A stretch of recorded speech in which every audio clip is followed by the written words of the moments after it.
Ide menambah kucuran uang negara untuk partai politik kembali mengemuka di tengah genderang perang terhadap korupsi yang ditabuh Presiden Prabowo Subianto. Mahalnya ongkos politik dituding menjadi biang kerok suburnya korupsi di negeri ini. Pemberian dana besar untuk parpol diharapkan bisa memutus mata rantai rasuah yang selama ini marak dilakoni para pejabat publik. Wakil Ketua Komisi Pemberantasan Korupsi, Fitroh Roh Cahyanto, bilang gagasan menggelontorkan anggapan pendapatan dan belanja negara APBN untuk partai dalam jumlah besar bukan yang pertama. KPK mengklaim sudah beberapa kali menyampaikan usulan tersebut kepada pemerintah. Nah, ini nggak bisa dipungkiri bahwa itu masih sering terjadi.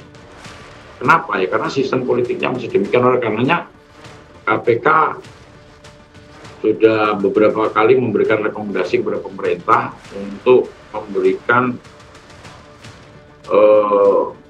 dana yang besar bagi partai politik.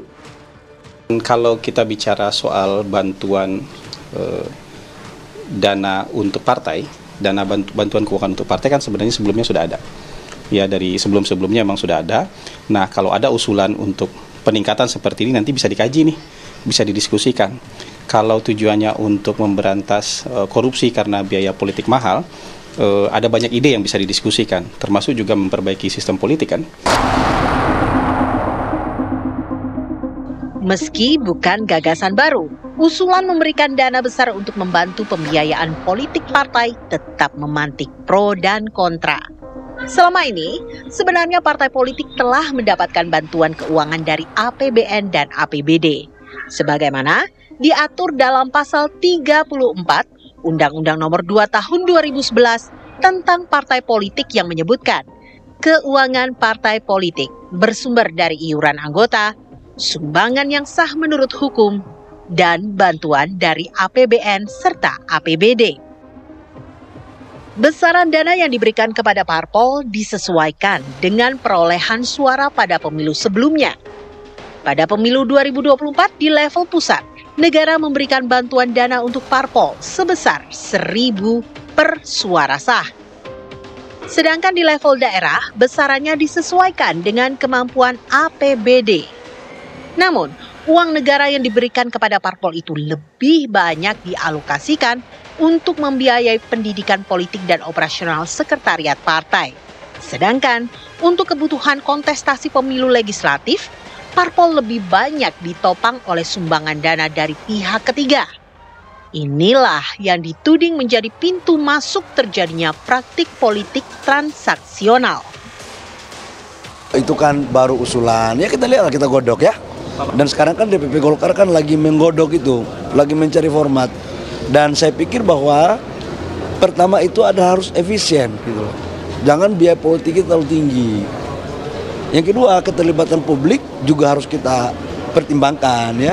Bantuan partai politik yang dinilai cukup atau sumber lain dengan cara memberikan kesempatan kepada partai politik untuk mencari badan usaha atau berbisnis adalah ikhtiar atau cara untuk memberi pendanaan bagi partai politik yang lebih cukup untuk memenuhi kebutuhannya. Pertanyaannya adalah apakah itu bisa memberi jaminan bagi turunnya angka penyalahgunaan keuangan bagi partai politik atau korupsi? Tentu saja semua ikhtiar harus dilakukan. Tak bisa dipungkiri, parpol memang membutuhkan dana besar karena pemilu yang mahal. Namun, biaya politik yang tinggi tidak serta-merta menjadi kesalahan partai dan peserta pemilu, melainkan juga karena sikap publik yang permisif dalam menentukan pilihan politik. Kenapa pemilu kita itu high cost? Karena politik uang itu merebak di mana-mana. Kenapa politik uang merebak?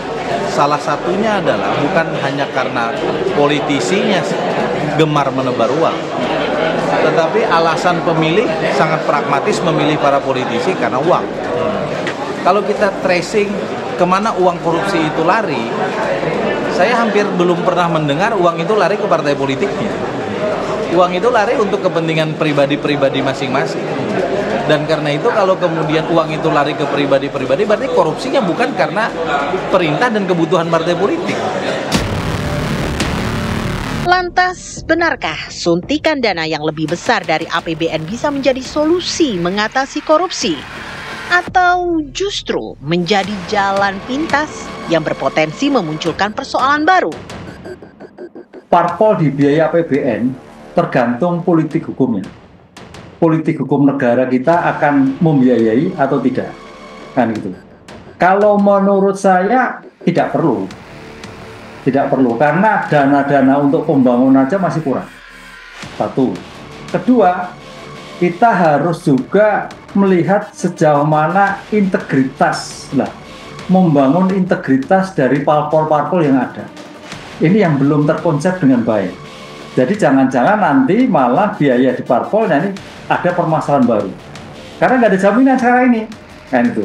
Karena bicara penggunaan uang itu bicara integritas.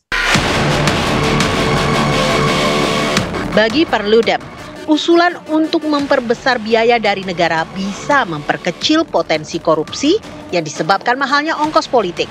Dengan catatan, dana bantuan negara untuk parpol harus dikelola secara transparan dan akuntabel.